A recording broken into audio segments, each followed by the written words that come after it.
Hey everybody, I am Big Will. That is JB Discovery Bay Comics, and I, for the first time ever by myself, had a booth at a convention. And you know how we do it when I do an auction or something, I come on, I leave it all out in the open, I tell you what I Laying did it on and the all that. table.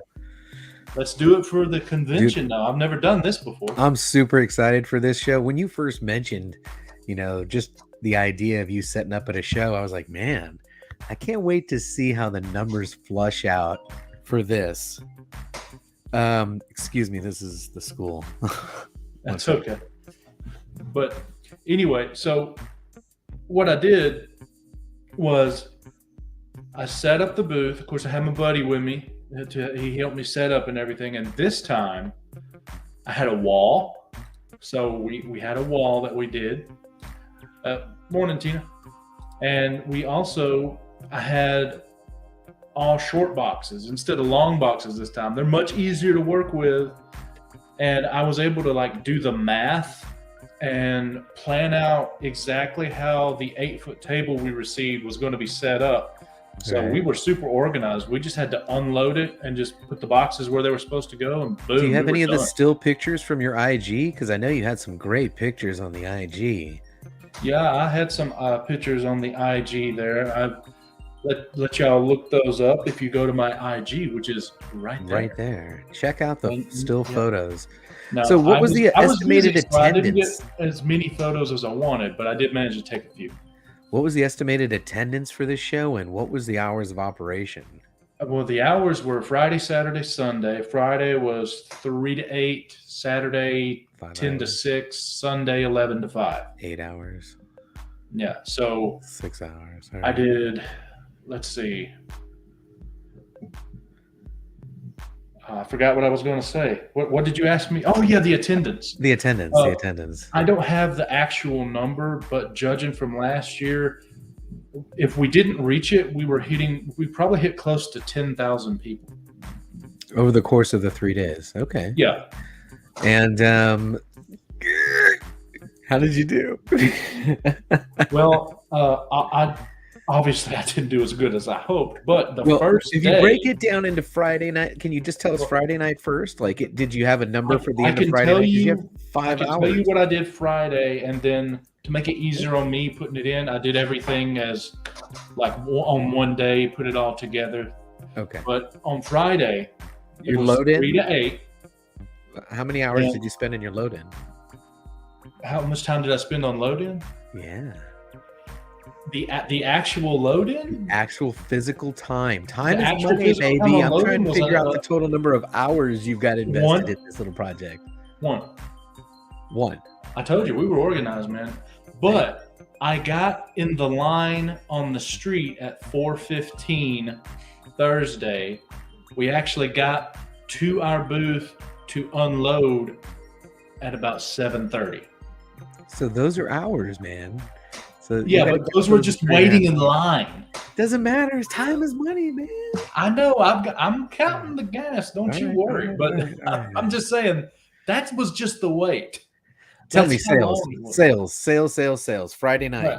So Friday, I don't have the exact number, but I do know I did a little more than the fee for the weekend On Friday. on Friday. Okay. The fee was $350 for the whole Okay. weekend. Okay. So I did more than that, I know. All right. And then when you account for Saturday and Sunday, I did. Are you ready for this? I got my spreadsheet. Ready? Here we go. I'll give you a drum roll. All right. $924. Over the course of the 3 days. Which it is lower than I was wanting to do, Yeah. but that took care of the fee, and it gave me a good amount for first time setting up. Man, I think I did good. Yeah, first time. Well, okay. Question. I'm sure you've got your list of things that you would do different, yeah. with experience, because now number one is under the belt. Well, And, I and can you tell got to take those licks and figure out how to how to make number two. I had $159 that I didn't know I needed to spend that I spent in supplies. Like, some of that was food. But you're not going to have to do that again. But I had I didn't have a convertible hand truck. I did not realize how badly I would need one of those, so I had to go buy one. Okay. So I spent $159 of the $924. But hey, I'm learning, and I'm trying, like I said in our earlier things when we were doing this about my other months, I'm trying to get all my costs and expenses figured out and paid for in my first year. You know, and if I make a profit, great. I'm always going to try, but I'm not worried about it my first year. I want to get all the expenses taken care of, so that way I don't have to pay for them in the next year or the next year. So I'm glad I figured that out this year. And I traveled around, everything, 272 miles got put on the vehicle. Okay. And after fees, because some people had to do Cash App, a couple people did PayPal. My cash that I got to put in the bank was $919.95. So almost everyone paid cash, which is great. That's great. Yeah. So what did I do differently? What sold? What sold and what didn't sell? I would have preferred for it to be all wall books, And please welcome the Southern Comic Geek, who actually was there at the show and bought a couple things from me. And he can attest to this. Almost nobody was buying anything off anybody's wall for the most part. It was all in the bins. I sold 3 short boxes worth of dollar books. 3 That's what they were buying. Boxes worth $1. So each short box is roughly what, 100? 125, 120? Okay, wow, that's a lot of books.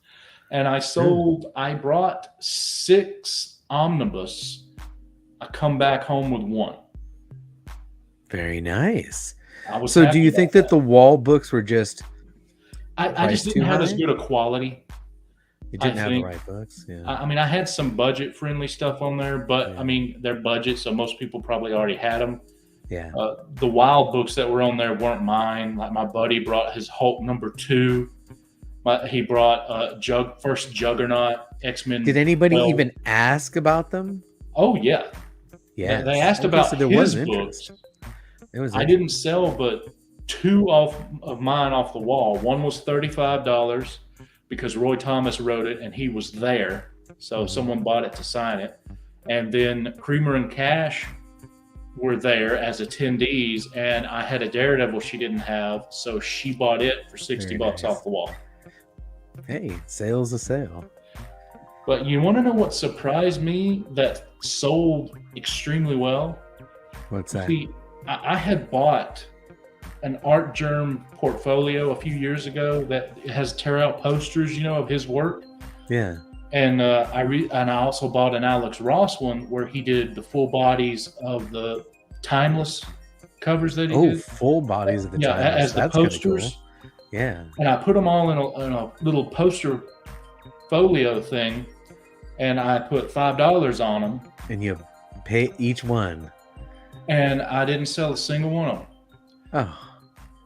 Except one person, when I was away from the booth, thought my buddy was the artist and gave him $5 for a Captain Marvel that Alex Ross did, which was funny. But then I had these 2 little girls come up, and they only had $5 on them, and they wanted, of course, every poster because they just love the art. So I offered them buy one get one free. Aww. And they bought it, and then I got to thinking, wait a minute, I spent like $20 on the Alex Ross folio. Oh, yeah. It had 35 posters in it, and at 15 posts, if you cut 30 in half, that's 15. Mm-hmm. That's $75. I paid $20 for it. Yeah. So I was like, well, shoot, maybe I should just do buy one, get one. I changed on Saturday morning to buy one, get one. I sold the entire portfolio that I had. Very nice. People love those things. So can you do it again at the next show? Well, let me put it to you this way. I bought a Francisco Mantina portfolio. I bought another Alex Ross portfolio. I bought gotta do it a again. Brian Bolin portfolio. And Very for $7 cool. on my comic shop, I bought a 1977 vintage Disney poster portfolio that has like 20 posters in it. That's coming. You may be onto something. That is fantastic. Well, I find that people would rather overspend per poster, but only spend $5 for the one they want and a free one, rather than spending $20, which is a lot cheaper per poster, but getting like 30 of them and they don't want 20. Yeah, absolutely. So, Big That's Will, a I got a great question idea. for you. You said these two little girls. Define little girls. Okay, well, one of them was probably 12 or 13, and the other one was like 9. Okay, I didn't know if you were referring to young ladies as girls. No, I'm not that old yet. When I say little girls, I mean like they can't drive yet.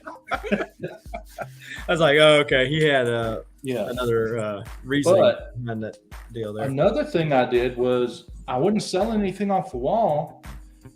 I thought, well, crap, I'll just take what I have in these books, go to some other dealer and trade for a bunch of smaller stuff that I can make a better flip deal on, And so I can't show you because I already got them packed up to that's send one to of the questions pressing. I forgot to ask. What was your competition at this show? How many?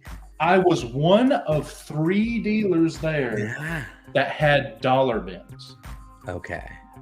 Only one of 3. And people Southern love can the tell you, dollar I didn't put crap in my dollar bins. There was crap in there, but I had some pretty decent stuff in there because I have a rule. If I can't price it at $10 or more, it's a dollar book. Whoa. Which means I have to make sure when I buy something, I get a really good deal. Wow. But yeah, I have Bronze Age Thor in there for $1. For $1. Yeah, nice. He did, past tense. Yeah. Did. I sold it all.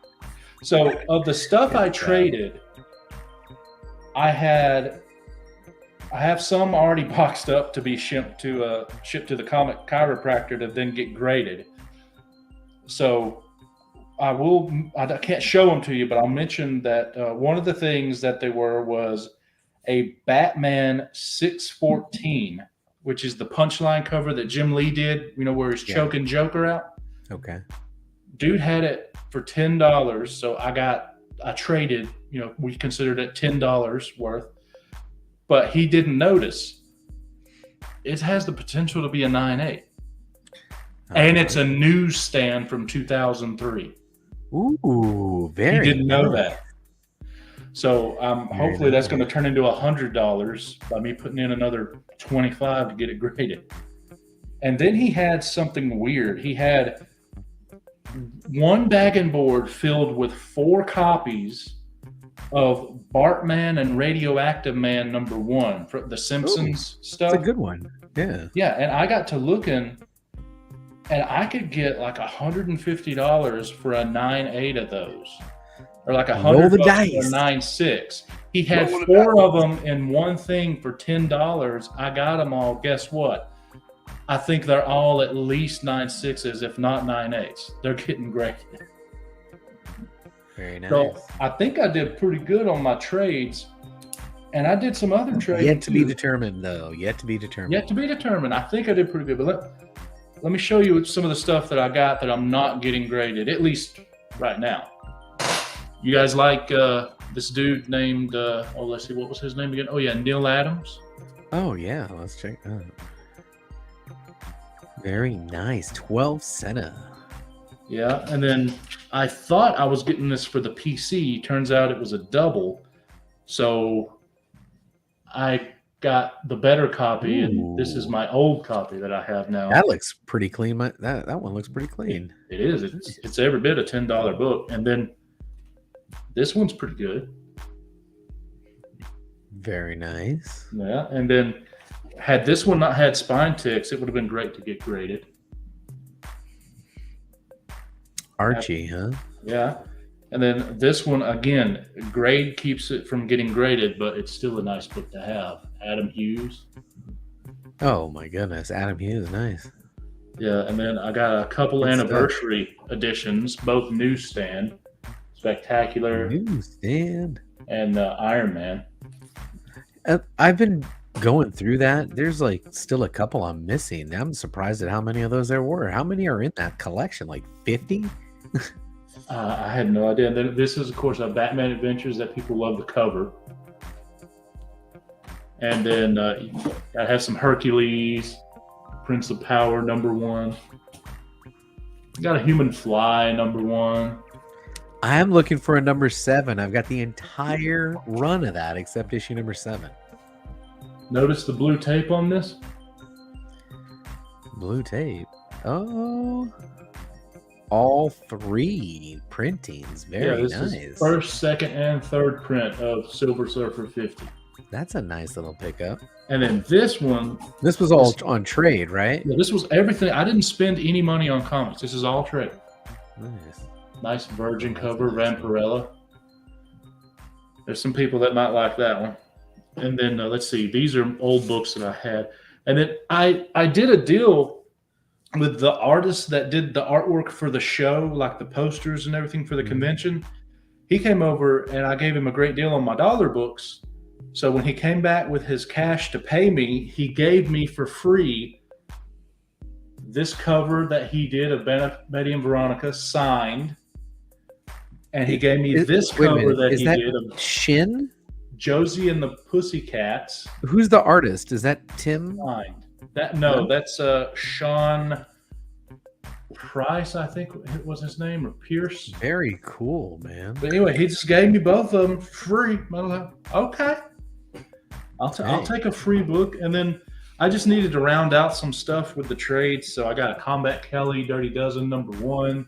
Whoa. What month is that?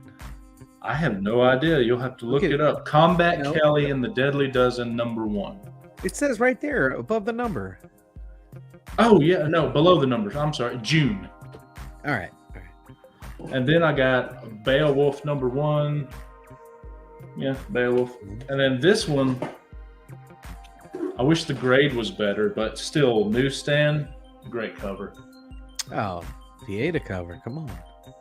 So those are the books that I got, and I traded for them. I didn't spend any money. I just traded. So how was the convention in total? I mean, for you, you had to be, I guess you were stuck at your booth the whole time, open to close? Was there anyone there to give you a break? Well, yeah, my buddy Mike was there, and he gave me a break. But, I mean, I could have got stuff signed, but, I mean, Roy Thomas is great, but I don't have anything super cool of his that I would want to get signed. Same with Tom DeFalco and Ron Friends. I didn't have a ASM 252 or anything like that. And then as far as the other people, Star Trek, we had a lot of Star Trek people and some Power Rangers there. But the Power Rangers, I liked them as a kid. Everybody did. And that was it. They didn't do anything for me. Star Wars, it didn't change, Star Trek, it didn't change my life as a kid. I enjoyed it, so I didn't figure it was worth enough to go give William Shatner $120 to scribble his name. I finally unpacked all my shit because I moved into our house, and there's some stuff that I've been carrying since I was a little child. This is from 1975. I was born in 72. And that was my Star Trek communicator when I was just a little kid.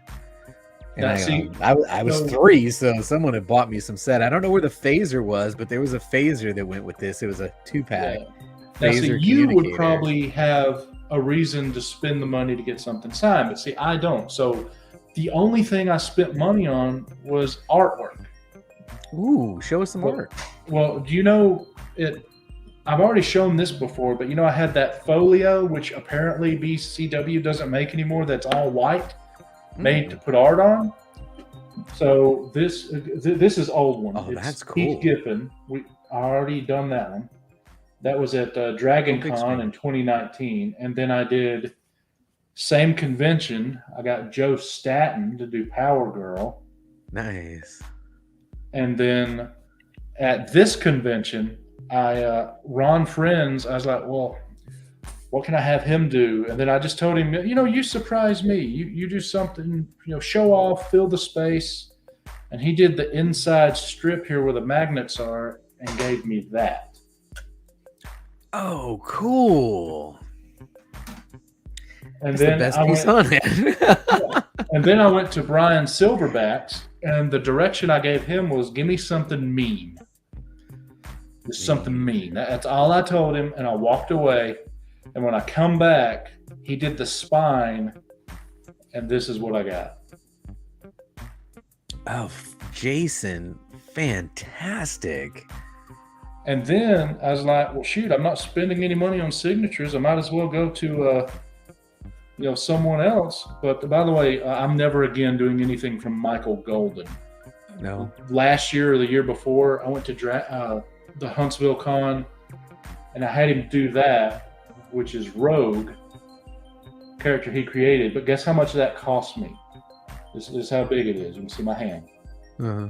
That cost me $90. Get the hell out of here. I'm never doing anything with him again. And then wow. The last thing I got done was Sam De La Rosa was there. I told him do something that he'll have fun with. And he's like, well, I'm known for Venom and Spider-Man. So he wound up doing that. That's cool. But the only problem is everyone else is straight up black and white. So whoever I get to fill this space in, got to put a splash of color. Just a splash. So that means I've got 1, 2, 3. I've got 3 more spaces plus that one. So I got 4 more spaces to get done, and then this thing will be full because I'm not doing the bottom. That is fantastic, man. That is absolutely fantastic.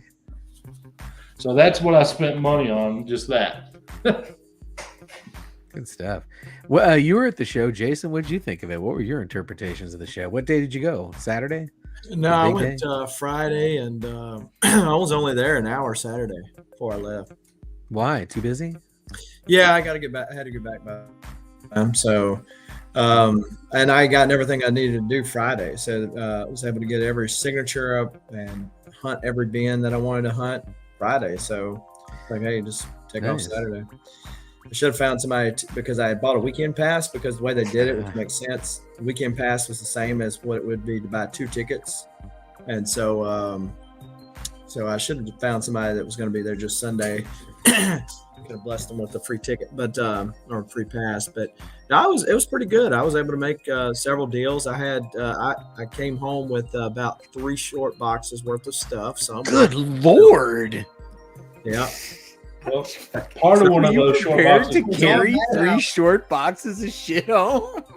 I was on Madhouse last night and showing off some of the stuff, and I was surprised. And you know how auctions are. Sometimes it's just whoever's in the room.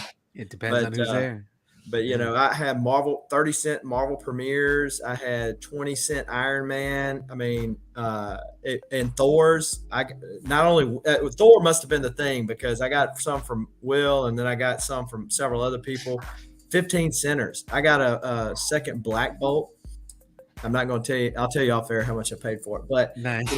You know, things like that. Yeah. Most of the stuff was just to sell that I bought. I did find a couple of things that ended up keeping. Just things that you are like, these are just too easy to flip to not buy these and end up with 3 short boxes. Wow. Exactly. And that's what the deal was. Now, there's one guy, he's from Kentucky, and I've seen him at the Dallas show. I've seen him at several shows now. And so we got to talk, and he said, man, he was telling me about a collection that he was picking up. He said, I really just need to move these books. And I said, well, give me a really, really good rate for these and I'll help you out.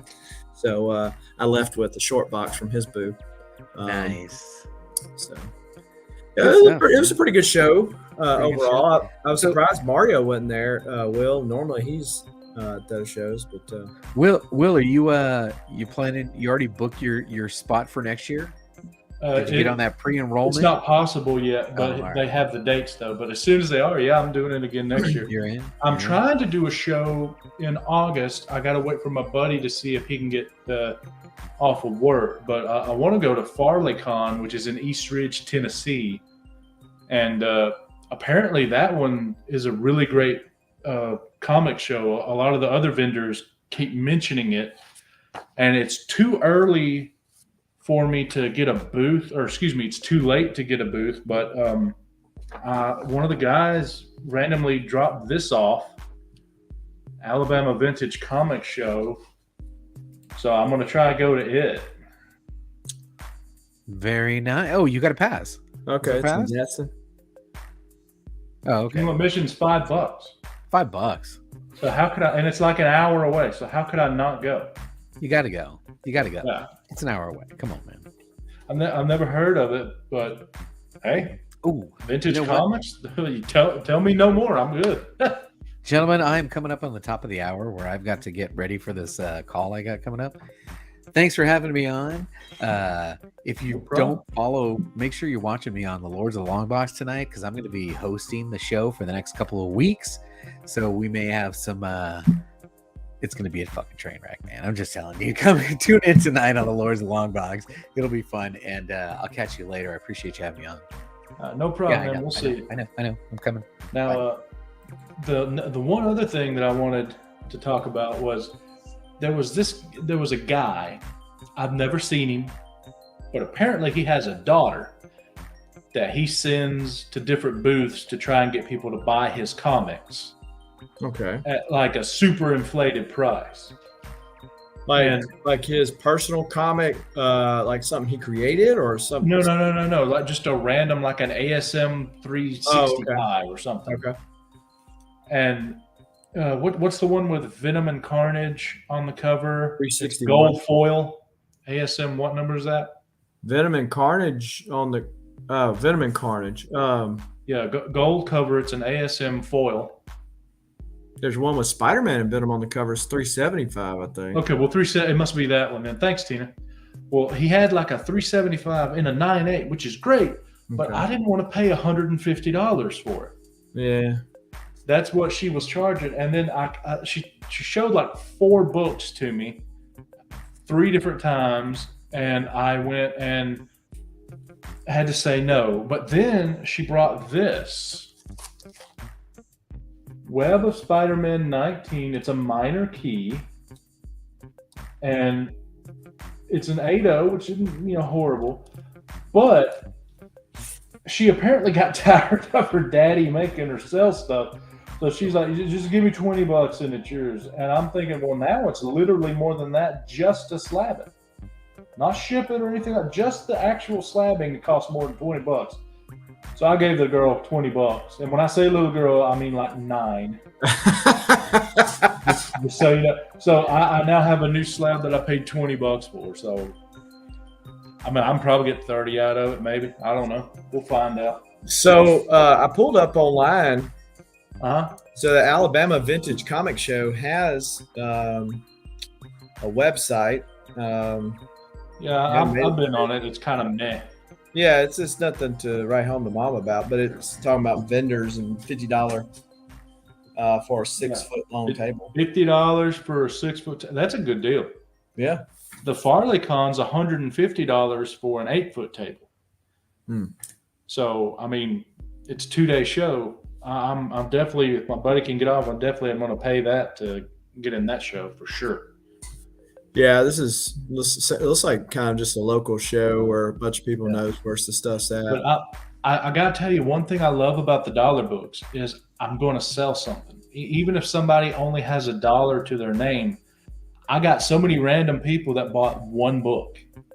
And the kids love it because they can manage to grab $1 from somebody. I mean, you can find $1 on the floor if you go enough places. And these kids that look through, I had a couple of them that couldn't see, and they just grabbed one. Oh, cool, and handed me $1. So I like having dollar books for people like that. And then this one kid came, and he was trying to find these books, and he could barely reach. And I noticed when he paid me $2 for 2 books, he paid me in quarters because he had a little Ziploc bag of quarters. And I noticed the quarters, so I'm like, hey, check this out.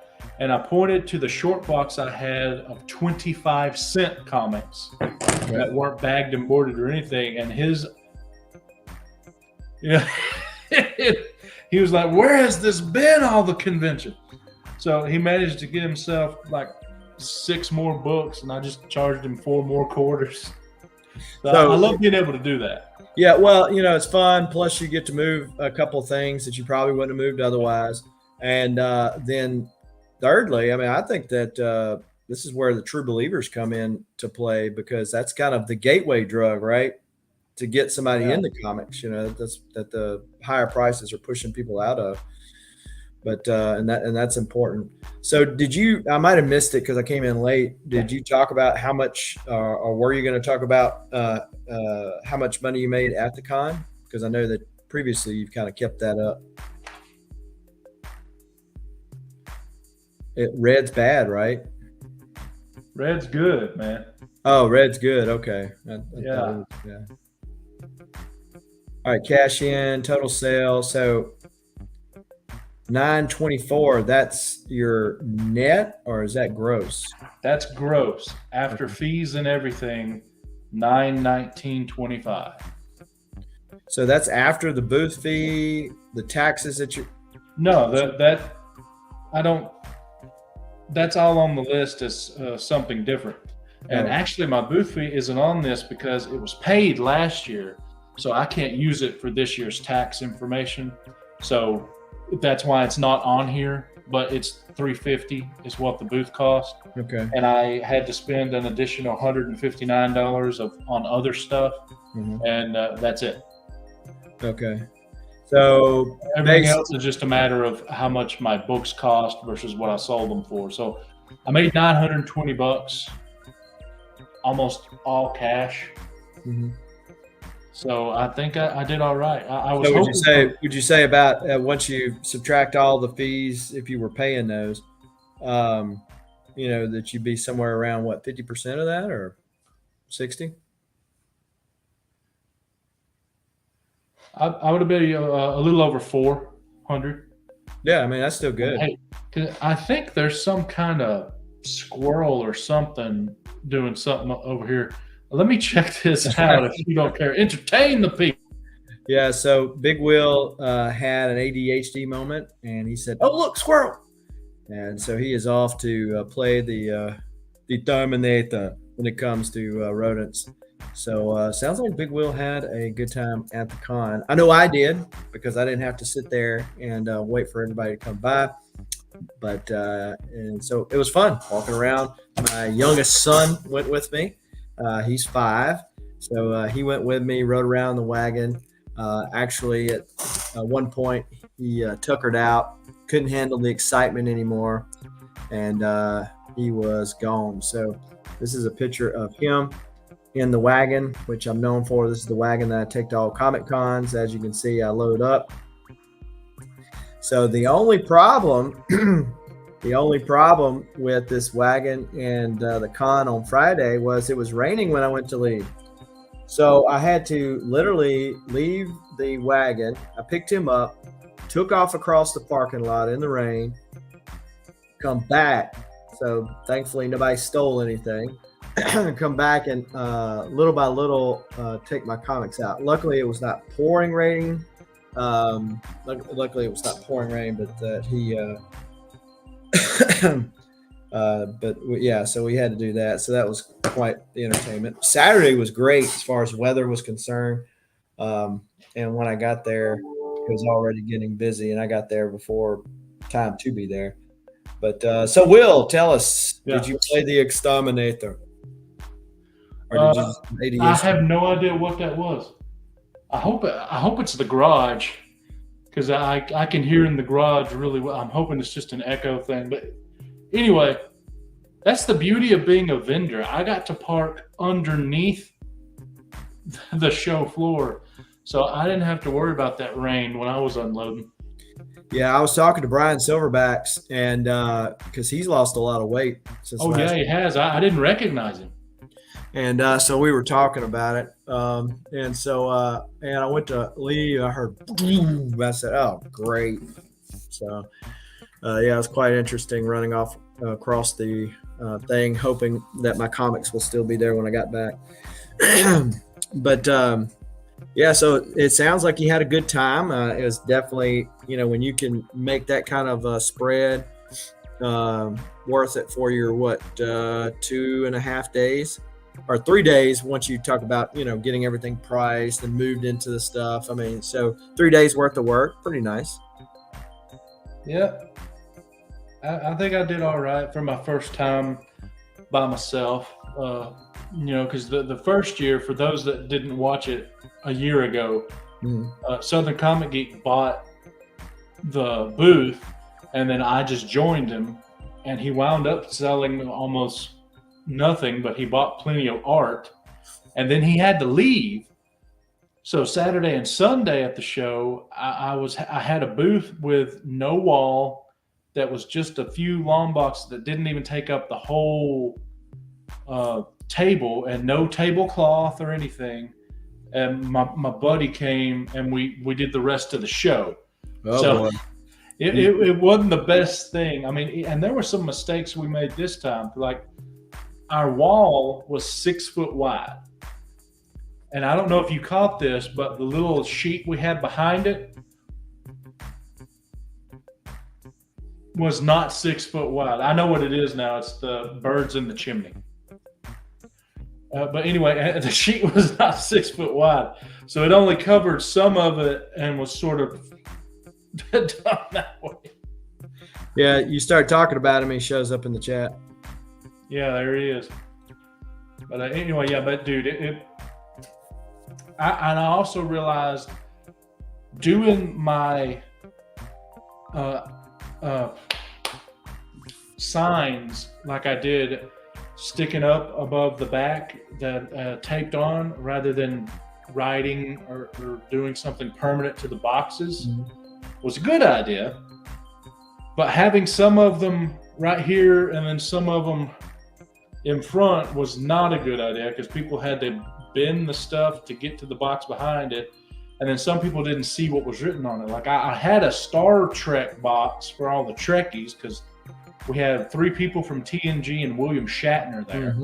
And I noticed a lot of people weren't noticing it because they couldn't see it. So I swapped it with what was in front of it, which still made it hard for people looking behind it. But at least you could see that I was a Star Trek box. And I also had a bunch of blank covers that I think I would have sold out if people knew they were there. But I didn't have enough of them to do a box. So I put them in the $10 plus box. I did have a little sign, but I don't think people noticed it. And I wound up selling 2 blanks to a dealer before the show started. And then during the show, another artist table happened to come and pick up one, only because I mentioned it to a guy who was flipping through, and I knew he was at the artist booth. And other than that, no one bought a blank. And I think that's probably because I didn't have enough to do its own box and signage, so it was overlooked. So there's some mistakes that I think I can correct. Yeah, I think that I've seen other vendors do that, like kind of leading into that the whatever con you're at. They know who's going to be signing. They know what to put out, as far as like if a certain artist is known for a certain character. Hey, those are the sketch covers I need to kind of get prepped up for it. So yeah, those are all things kind of live and learn. And a lot of people asked for Star Wars, but I prepared for Star Trek because those are the people that were there. So now I know if I get any Star Wars books, rather than putting them in the alphabetizing that I had, I probably just need to make a short box of Star Wars, a short box of Star Trek, a short box of blanks, and just fill in some of my table space with short boxes specific to one thing. And then I won't have the magazines or the trade box there, except maybe on the wall, or just stick to doing those online or something. Right. Until I can grow enough to get another booth and have like a double booth. So are you on the hunt for some bigger ticket items? Are you looking to fill back in those holes created by your success at the con, or what you thinking? I think for the foreseeable future, the next few years, I'm probably going to be the budget-friendly guy that has a couple cool things, rather than the guy that has the nice wall and the premium books. So I'm definitely going to stick. I want to have like a whole table of, except for a few short box of specialty stuff, mainly dollar books, but have them be nice. Like throw in some bronze, some silver. I make sure I have nice dollar books that I could make more on, but I'd rather have a great dollar books. That way, someone comes and instead of buys 5 books, they buy a short box. Right. And so I think I'm going to focus on that and try to make the wall better, but just know that my goal is to sell 1 or 2 things off the wall and have that pay for like the fee, and then make the money in the dollar stuff, because that's what everybody was buying. I mean, even Haven Comics had a booth. They were one of 3, including me, that had dollar books. And he said almost nothing. I think he had maybe 1 thing off his wall sell, he said. And almost everything else was the dollar books. Everybody's more budget conscious now. Yeah, there wasn't. We were one of 3 booths out of maybe 15 comic booths, 20. Yeah, there's quite a bit of comic booths there. Not a lot of to choose from. The ones that had more budget friendly stuff. Some of the ones, like let's say your booth size, right? Yeah. Where they just got a little hodgepodge of different things. Most of those were not as well presenting as what yours were. But like with even Jeremy's. I mean, Jeremy has a much bigger selection, but his are not going to present as well. And sometimes that's good and bad, right? You don't spend the time to make them present well, but at the same time, that can be, some people aren't going to dig as much as what I might or some other people might into those boxes. Well, my thinking on that is if I can't have super awesome stuff, I'll have budget stuff, but there's going to be another booth with budget stuff. But if I can look better, if I can look clean and more presentable, then they'll come to me rather than that other guy. So that's what my thought process was. That's why I had all those plastic long boxes instead of the cardboard stuff, all similar, nice, clean, fresh bag and boards. Even if they were maybe a little old, they still look good. And no stickers of anything. If I had a price wrote on it, it was wrote on the back.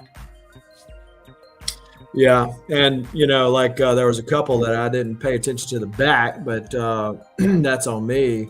But when I was going to try to kind of put them in order of where I'm going to price them at and when I'm going to run them, I noticed on the back you said coupon cutout. So you had already done the homework for the people, so that there's no big surprises when you get home or letdowns.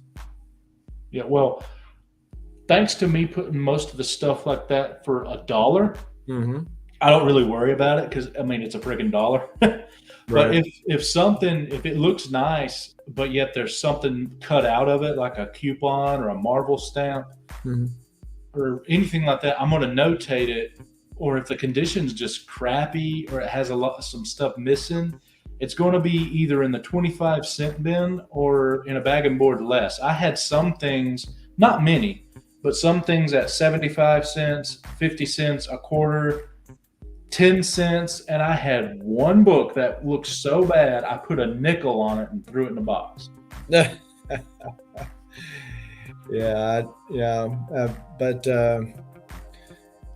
Overall it was a good show. So I'm glad you enjoyed it. I enjoyed it too. I have to give up panels, because I got to be at the booth. But as far as signing and stuff, I would have. I don't care about Naruto. I didn't watch that. I don't care about Power Rangers. I watched it as a kid, but so did everybody else. I don't care about it now. And Star Trek is cool, but it didn't change my life. Or, I'm not going to let John Delancey sign his name for $60, and I'm definitely not going to do it for William Shatner for $120. He's 92, but Star Trek didn't save my life, and neither did T.J. Hooker or Denny Crane. You know. You didn't get Joey Fontaine to sign you anything? No. Like your NSYNC doll or whatever? My buddy Mike would be the one to have one of those, not me. Well, some people, I'm sure they turn around and flip some of that stuff, but that could have been the other. Well, one of those short boxes I sold was to a dealer, and I gave him a decent deal. And I think he bought something else that was like an omnibus or more expensive. And he told me straight up, yeah, man, these are good. These would look good in my $2 or $3 bins. And I'm like, well, buy them all, Bubba. Yeah, I'm okay with it. I'm making money at $1, else I wouldn't have put them all at $1. I ain't making a whole lot, but I'm making money. So if you want to reprice them and sell them yourself, go ahead. And he told me later that at the end of the show, he sold out of everything he bought from me.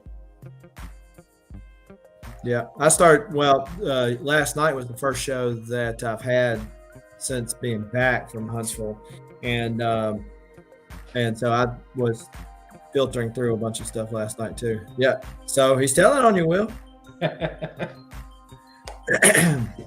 But yeah, so if he's good with it, you're good with it. I mean, you might have seen the Vampirella book that I posted yesterday. No. So what you mean did you buy the facsimile of her #1? That's the legit thing. Oh, the legit #1. One of the guys had a facsimile, and I thought about trading for it, but there were other things I could trade for that I thought would do better. But this was a while back, through kind of a acquaintance of an acquaintance type deal. Somebody knew that I was buying comics and to sell, and so it was a box of early Creepies, Frank Frazetta covers to include that Vampirella 1. So I bought it, and then I sold all of the magazines out of it, like that Saturday when I had the auction. Sold every bit of it except for the Vampirella 1. I sent it to CGC. It came back yesterday, and I sold it this morning. I put it on short boxed and eBay last night. Last night I had an eBay offer on it, which I declined. And then this morning I had a short box offered, which I accepted, and mailed it off this morning. Yeah. But the magazine cases are really nice, the new ones. Yeah. Well, I'm glad. Big improvement. Hopefully CBCS will be putting out theirs soon. I hope. I think that was another missed opportunity from them because they. Well, we know that was a missed one from them though, because they missed it last April. Right. So it's too little, too late. But hopefully it'll come out soon, and at least they'll both have magazines now. Yeah. But to answer your question, go ahead. Well, I was just going to say there are magazines I've gotten signed. Yeah. That I'm not going to want to get a green label on. I don't know if he's still in the chat, Tina, but he actually did not make a purchase of any kind. He traded his Hulk #2 and I think something else for a whole slew of books that he was looking for concerning Batman, and he got a 9.8 New Mutants 98 in the trade that he's looking to sell to turn into a Batman 181 that he really wants. So it's not going to be able to be bought by me for a long while, and he wants it sold. So I'm going to help push that. If anyone wants to look for it, 9.8 New Mutants 98 direct edition, I think he's going to ask for like $12 or $13.50 or something. So he must have thought that, I guess, that the New Mutants would be easier to flip than what the Hulk 2 would be. Well, I love my buddy, but he drives me crazy. He was first into Green Lantern. Then he switched to Incredible Hulk, which I'm thinking, okay, they're both green. But now he wants Batman stuff. It's like he's never satisfied. So he wound up trading for the Hulk 2 because no one was going to pay him for that at the show like normal guests. Mm-hmm. So his only option would be to sell it to a dealer, but no dealer is going to pay what he would want because he would want near, the GPA. Retail. Yeah. So trade was the best way for him to get what he wanted and maybe a little extra. So yeah, with all the stuff he traded for, plus the having the one thing to sell, he's going to be pretty good at getting all his Batman stuff. Now the question will be, how long will he be satisfied with Batman stuff before he moves on to something else? I managed to get a couple of books knocked off my Lois Lane list, and I almost got a Wolverine #1 of the limited series for the PC, but I decided best not spend that money right now, because I was able to trade and do for the Lois Lanes, and they're much cheaper as well. Well, we were talking about wall books earlier and kind of how you saw yourself going in the future. I know right now, with the way the market is on some of these big books, especially if you had the change and could sit on it, for a length of time, and it's definitely a good time to buy things like that. Yeah, my only problem is that I don't have a lot of money because I keep having to cover expenses and get supplies all in this first year. That way, year 2, year 3, year 4, I'm pretty much golden. Right. Like I'm going to have to find a way to transport, because right now the show was local, so I could go on Thursday, load stuff, come back home, go Friday, finish loading, and we're good to go. But if I got to go out of state or far enough away that I need a hotel, I got to have it all with me. I have a Kia Soul. That's what I drive. It all can't fit. So I'm thinking the most cost-effective thing to do would be to have a hitch put on my Kia and carry a little 5-foot trailer. That way I can load it up and load the vehicle up and have everything I need and carry it in one trip, because that's going to cost me a little under or around maybe $1,000 to get all that. But just going from where I live, we'll say Huntsville, Alabama, to East Ridge, Tennessee for FarleyCon, that's really close. But that's still, if I rented like a U-Haul cargo van, that'd be like $300 for the one con. Imagine doing 3 of those, and 2 of them are twice as far away. You know what I'm saying? So it's well worth it to do the hill hitch thing and all, and much cheaper than buying a new vehicle, especially when I don't have money to buy a new vehicle.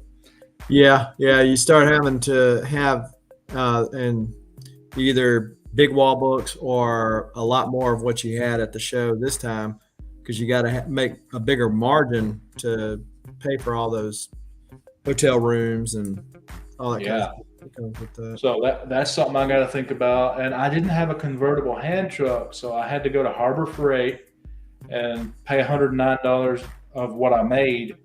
That's part of my expenses I mentioned, to get me a convertible hand truck to help take things out and load them up. And I realized 2 things. 1, those are awesome.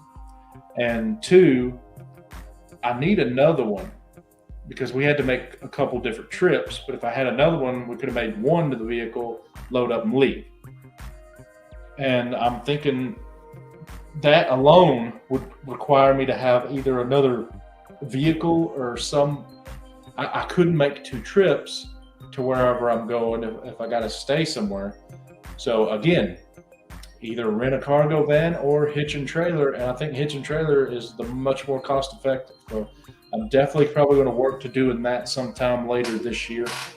Because you can pay to get the hitch put on, and then later on, get the trailer. You don't have to do it all in one fell swoop. So yeah, well, I'm probably going to wind up borrowing a trailer until I can pay for one, because right now, cheapest ones I've seen for what I'm looking for online, because I'll find different prices going in person, but online anyway, it's like $800 is the cheapest, and I'm trying to keep this under $1,000.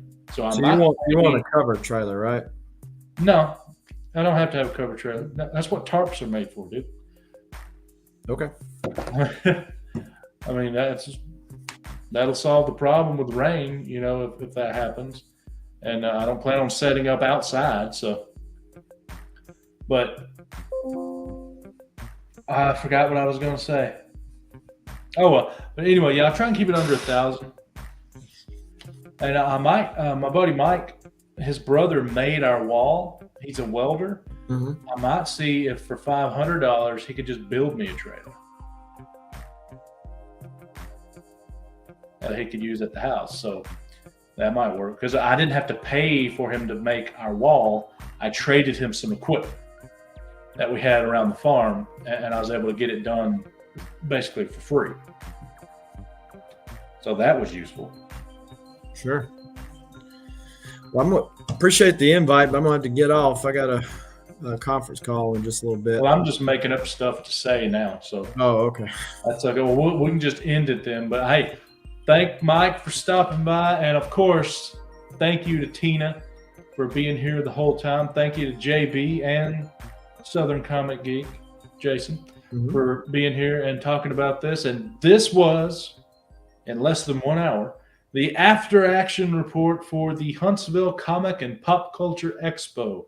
I had a good time. I did all right, enough to do it again next year. And yeah, that's what happened. Hope to see you guys again. Keep an eye out. Never know when I'm going to go live. And, check out my IG if you want to see some pictures. Did you have any on your IG? Did you take any pictures? No, I was other than some of the stuff I picked up, sketches and sign wise. I didn't. Well, hey, that's something cool for people to look at. So you can go to his IG too. Anyway, thank you guys, and we'll see you later. Bye.